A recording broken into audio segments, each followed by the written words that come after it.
The Mississippi law was enacted in 2018, but it was blocked after a federal court challenge. And joining us live tonight is Mississippi Governor Tate Reeves. Governor, we appreciate your time.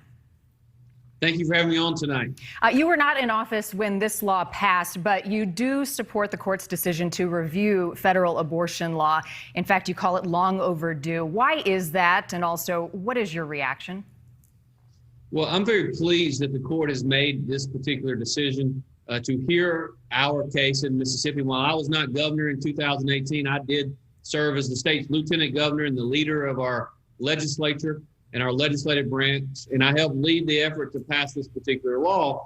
And the fact is that Roe versus Wade was decided in 1973, and so that was almost 50 years ago. And so while the court has obviously changed in the last 3 years, what has also changed since 1973 is the science. The science has changed, and the reason that it has is because we now understand, and we now have a much better understanding of the development of critical organs within unborn babies. We know now when the heartbeat can be detected. We know now when vital organs are done. We know when lungs are being developed, and we know when the baby starts practicing breathing. And that's the reason this 15-week case is so important. And I'm so pleased that the court has decided to hear it. Governor, a lot is at stake here. How do you respond to women who say it is their body and that this law threatens their right to choose? Well, the fact of the matter is that there is a baby that has a heartbeat at this particular period in gestation. The fact is that we have science that proves that fact. And so the reality is that I believe very strongly in pro-life issues, and I believe that this is the time to look at today's science and look at what we know now about the formation of unborn children, and hopefully the court will recognize that it is time to review that. You know, one of the things that the president's spokesperson said today, that he would support codifying Roe versus Wade. There's a very important point that the Congress has had 50 years to codify it and chosen not to, and that's the reason that this particular case is so important.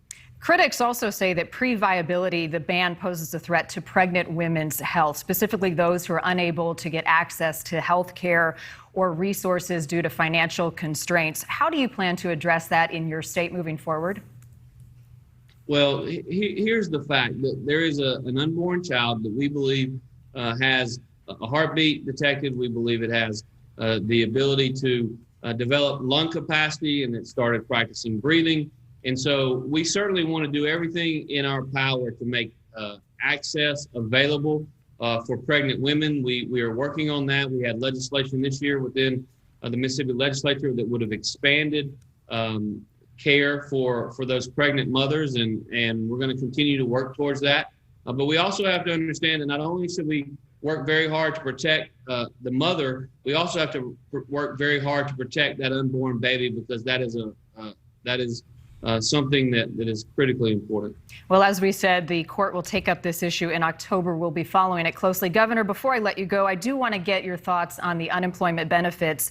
You recently announced your state added to the list, opting out of that $300 federal unemployment payment program as part of the act during the pandemic to help families who are struggling.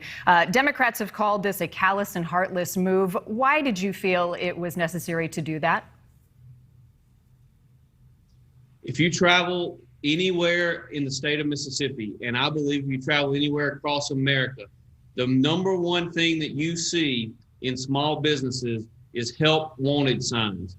The reason for that is these additional pandemic unemployment assistance program has provided literally a level of competition for work in this country. And while I supported the expansion of unemployment benefits during the height of the pandemic back in March and April and even May of 2020, I was a strong supporter of it.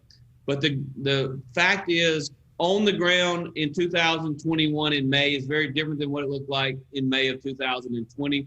We need to get our people back to work if we're going to have a full economic recovery. And it's something that I think is going to make a real difference. Our economy is booming, but for us to see a full economic recovery, we need to get our people back to work. Governor, some argue, though, that the problem isn't unemployment benefits. In fact, it's low wages in your state and others, and they're pushing to raise the minimum wage, which is currently $7.25 in your state. Where do you stand on raising the wage? Well, the liberal Democrats are going to argue that particular point repeatedly because they believe that the more government benefits, the better. We believe that there is a lot of value in work, and certainly the federal minimum wage is something that the Congress decides, not our states. But it's certainly something I think we can look at in terms of seeing an increase in the minimum wage. But the fact is, if we're going to see a full economic recovery in Mississippi, we need our people to get back to work. We saw almost 6,000 new claims last week, and we literally have tens of thousands of jobs available. I spent over 2 weeks traveling Mississippi, talking to Mississippians, talking to small business owners as well as to their employees. And this is something that many people across our state, across America, think is vitally important. Governor Reeves, we appreciate your time tonight. Thank you. Thanks so much for having me on. Rob.